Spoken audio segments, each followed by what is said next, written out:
Inilabas na ang World Giving Index 2023 na nagpapakita kung gaano ka-generous o mapagbigay ang isang bansa. Pangilan kaya riyan ang Pilipinas? May unang balita live, si Darlene Tai.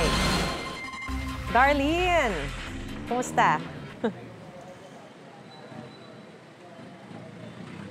Maris, halos kulelat yung Pilipinas sa World Giving Index 2023, isang pag-aaral na sumusukat sa generosity o pagiging mapagbigay ng mga tao. Yung mga nakausap ko dito sa Maynila ay nagbahagi ng kani-kanilang karanasan ukol dito. Pero mas marami yung nagsabing hindi sila sang-ayon sa naging resulta ng survey.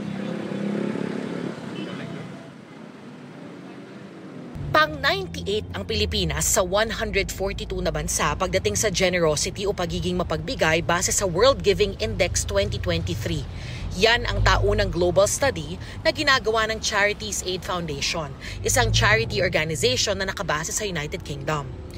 Sa pinakahuling pag-aaral, ang mga Pilipino ay nakakuha ng index score na 34. Mababa yan kung ikukumpara sa global score na 39. Napakalaki ng ibinaba natin sa global rankings kung ikukumpara noong nakaraang taon kung kailan tayo nag-top 20 sa global ranking. 57% ng mga respondents sa Pilipinas ang nagsabing tumulong sila sa hindi kakilala. 12% lang ang nagsabing nag-donate sila ng pera sa charity. 33% naman ang nagsabing nag-volunteer sila sa isang organisasyon. Ibig sabihin ba, madamot ang mga Pilipino? Sabi ni Nanay Tina, naranasan na raw niya ito, ang magdamot at pagdamutan. Kuminsan po, ako yung hinihinga ng tulong. Pero kuminsan, nagkakataon naman po na talagang wala. So, masakit man po yung kalooban ko, hindi ko na-share yung pangangailangan ng tao. Na-experience ko rin po. Naalin? Yung halimbawa, mihiram po ako ng pera, ganun po. Pero alam ko na meron sila. Pero natanggihan po ako. Dahil siguro, wala silang tiwala na wala akong kakayanan na magbayad. Pero sabi ng ibang nakausap namin, ay hindi madamot ang Pilipino. Ay, mali po yun. Hindi po madamot ang Pilipino. Hindi naman. Conforme lang sa tao yan. aminado ang street sweeper na si Francisco na wala siyang gaanong kapasidad na tumulong sa kapwa. Hirap din daw kasi siya sa buhay. Siyempre, iniisipin natin yung mga kalagayan natin. Oh. Siyempre, bago sila, tayo muna.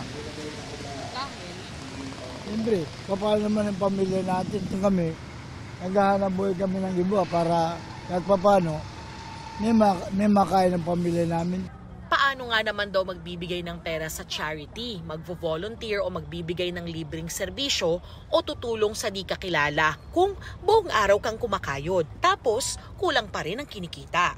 Gaya ni Liza na 7 ang anak. Breadwinner siya dahil senior citizen na raw ang kanyang asawa.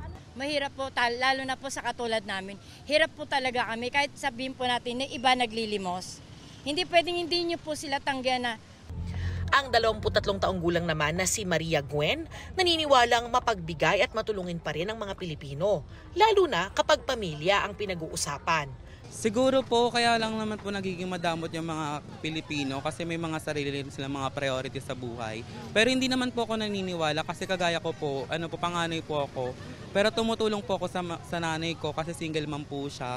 Kaya hindi po ako agree sa sinabi po ng lumabas sa survey. Siya nga raw namigay ng pagkain sa street dwellers noong kanyang kaarawan. Ang iba naman nakapos sa budget, sa ibang paraan na lang nagbibigay at tumutulong. Sabi naman ng isang behavioral expert, maigi ring makontextualize kung ano ang naging tugon ng mga Pilipinong naging bahagi ng pag-aaral. In general, Filipinos are generous, helpful.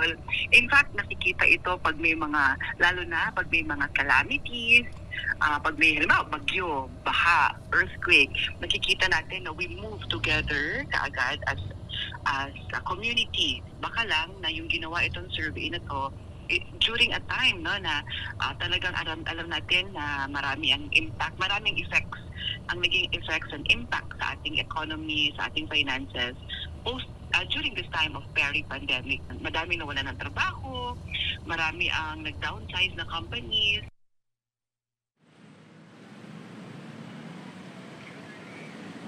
Mga kapuso, alam nyo, hindi naman talaga totoong nasusukat yung pagiging mapagbigay natin sa kapwa dahil Diyos lang ang makakapag-score sa atin at makakakita sa lahat ng ginagawa natin sa bawat segundo ng bawat araw.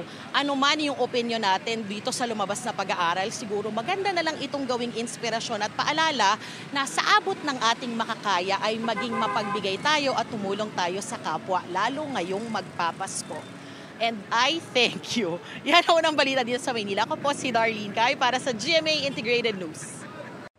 Mga kapuso, para una ka sa mga balita, mag-subscribe sa GMA Integrated News sa YouTube. Sa mga kapuso abroad, subaybayan niyo po kami sa GMA Pinoy TV at sa www.gmanews.tv.